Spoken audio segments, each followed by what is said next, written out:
अब थोड़ा सा प्रसंग यहाँ, उस नारद जी ने जो धीमर गुरु बनाया था वो कौन था? वो एक पुण्य आत्मा थी। किसी समय परमेश्वर कबीर जी की शरण में रहे थे, लेकिन हम कुछ दिनों के बाद इस काल के ज्ञान के ऊपर फिर दोबारा टिक जाते हैं, भगवान की भक्ति त्याग देते हैं। ऐसा ही उस नादान आत्मा ने कर रखा था। फिर यो काल ऐसे कर्म बिगड़वा दिए उस पुण्यात्मा के, ऐसी जगह मछियारों का जन्म दे दिया, और वो मछली पकड़ के लावे और बेचे, उसे तो गुजारा कर, आप भी काट के खावे। अब कहते हैं कबीर कमाई आपनी कदे ना निष्फल जा, 7 समुद्र आडे पड़े मिले अगा हुआ। क्या हुआ कि एक बार वो जिस राज्य में रहता था वहां के सभी तालाबों की मछलियां उसने पकड़ ली थी। कालू नाम के जीमर ने, वो तो खाली हो लिए थे। उसने देखा कि पड़ोसी राजा एक बहुत धार्मिक व्यक्ति था। उसने सब जगह ये आदेश दे रखा था कि मेरे राज्य में हिंसा नहीं हो, जीव हिंसा नहीं हो, और इस कारण से किसी भी तालाब में कोई मछलियां नहीं पकड़ता था। और वो चला गया कालू, उसने देखा सी मोटी मोटी तोरी सी भारा भारा घिया सी कूदे उसके अंदर। उसने सोचा सुबेरा करूंगा काम। उसको ये भी पता था कि राजा ने यहाँ आदेश दे रखा है कि यहाँ प्रतिबंध है। उसने सोचा रात में चोरी करूंगा। अपनी पत्नी से कहकर चला गया कि मैं ऐसे ऐसे जा रहा हूं उस तालाब पर, और है तो वहां खतरे का काम, पर देखी जाएगी, अब रोजगार तो यही है। अब वो पहुंच गया वहां तालाब पर। तालाब के आसपास झाड़ बोझड़े भी होते हैं। उसने जाल डाला था सुबह सुबह, वो सुबह का टाइम हो गया 4 बजे, गर्मियों के दिन थे, थोड़े थोड़े, थोड़ी सी सर्दी सी भी थी, इस तरह टाइप का मौसम था। तो उसको सर्दी लगी, तालाब में से निकला। उसने क्या करा, एक अग्नि जला ली हाथ सेकने के लिए। अग्नि जलाई, लकड़ तोड़कर हाथ उठ सेके। और पहले तो उसने देखा कि कोई होगा तो यहां आ जाएगा, आग जला लेता हूं। उसने आग जला दी, देखा कोई नहीं आया। कोई पहरेदार होगा तो होगा भी, कैसे है, बातचीत पूछा, कह दूंगा विरा चलता हूं, ठंड लग रही है थोड़ी, हाथ सेकूं, थोड़ी थोड़ी सर्दी सी थी। कोई नहीं आया तो उसने जाल डाली थी। उधर से उसी नगरी का राजा, उस क्षेत्र का राजा हाथी पर सवार हो गए, और उसी के साथ साथ से रास्ता सा दूसरे शहर में जा रहा था, और एकदम मोड़ मुड़ता था।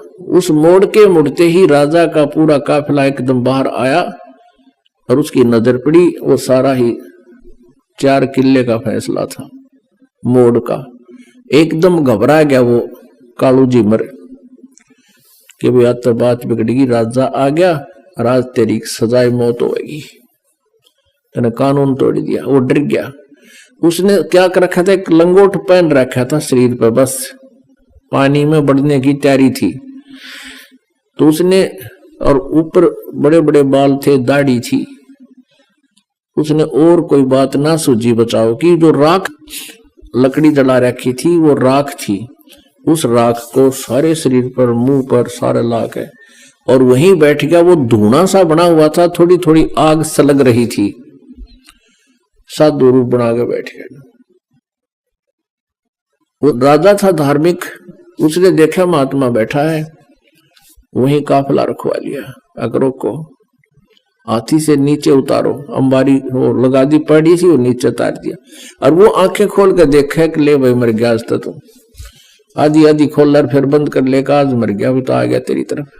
उसने सोचा और कोई चारा भी नहीं है, अगर बच गया तो इससे मुद्रा में बच गया। राजा ने आवाज लगाई, प्रणाम किया, राम राम बोलिया। वो कड़ा बोला, बोलते पिछने पहचाना जा, कति मौन धारण कर गया। अब राजा ने सोची वे साधु संत अपनी भक्ति करते हैं, इनको गणा छेड़ा छाड़ी नहीं करनी चाहिए। 5 असरफी सोने की असरफी होती थी अच्छी 10-10 ग्राम की, और वो 5 असरफी वहां पूजा रूप में उसके चरणों के पास रख दी। राजा थोड़ी देर बैठा, प्रणाम करके चल पड़ा। उधर से उसके डरते की, क्योंकि पिछले संस्कार अच्छे थे, उसका वो समाधिस्थ हो गया।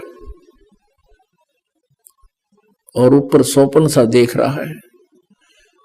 उधर से उसकी पत्नी को चिंता हुई कि आया नहीं, दिन के 10 बज गए। वो चली करते हैं, जिस सरोवर का वो कह के गया था वहीं जाकर देखा तो क्या कर रहा है, साधु बना बैठा। और उसकी पत्नी ने पहले तो उसको आवाज लगाई कि तू मर रहे गाड़ा की, तू बैठा है, चल जल्दी करने, कोई अड़ा आ गया, यहाँ आ गया, तुझे पकड़ लेगा। वो ना उठिया तो उसके एक मारा कड़मड़ थप्पड़, ये खड़ा हो ले तू। उसने नो कहा मैं तो आज आया था जी, आज आया था जी। उसने सोचा ये राजा के सर्वेंट आ गए कि नो कहा जी मैं तो आज पहली बार आया था। उसने देखा उसकी पत्नी अपनी पत्नी से कहने लगे राजा कहाँ गया। उसकी पत्नी बोली राजा कौन था? राजा आया था यहां से। वो बोली राजा आता तेने छोड़ देता। फिर उसने देखा 5 असरफी रखी है। अब देखो कैसे परिवर्तन आता है। अब उसने नो सोच ली कि हे भगवान, हे परमात्मा, तेरे नाम पर मैंने तो नाटक सा कराया था, एक नकली स्वांग भरा था आपकी शरण का, और इतना ही मैं अपनी इतनी सुरक्षा भी दे दी, मेरी जान भी बख्श दी, ये 5 असरफी दे दी, मैं 10 साल भी इतनी कमाई नहीं कर सकता जो आपने मेरे पास रखवा दी। उसी दिन से बैराग हो गया कि परमात्मा तेरे नाम में, तेरी शरण में इतनी शक्ति, इतना सुख। अपनी पत्नी से कह दिया कि ले ये तेरी 10 साल की 20 साल की कमाई है यार, ले जा तू, और मैं आज के बाद मछली पकड़ू को नहीं। घर चले गए। उसकी पत्नी बोली काम करे बिना नहीं सरा करता, जा वो दे दे जाड़ा हाथ में, वो बांध दे रोटी चार उसके, और वो चल पड़े। बैठ के जंगल में खा कर रोटी, अन्नू देखे भगवान नु क्या करें, गुरु बिन मोक्ष नहीं होता। हे परमात्मा, गुरु बिन मोक्ष नहीं होता। कोई संत मिले, संतों के पास जावे, उनसे पूछा ताछी करे। तो फिर एक दिन परमेश्वर कहते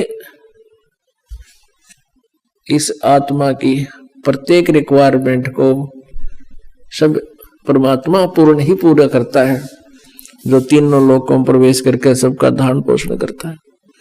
परमेश्वर आगे एक साधु रूप बना के कबीर देव जी, और उससे कहा कि भाई भगत कैसे बैठा है, कि महाराज जी मैं भक्ति करूं हूं। परमात्मा ने कहा भाई गुरु बिन बात तो ना बनाया, गुरु तो होना चाहिए।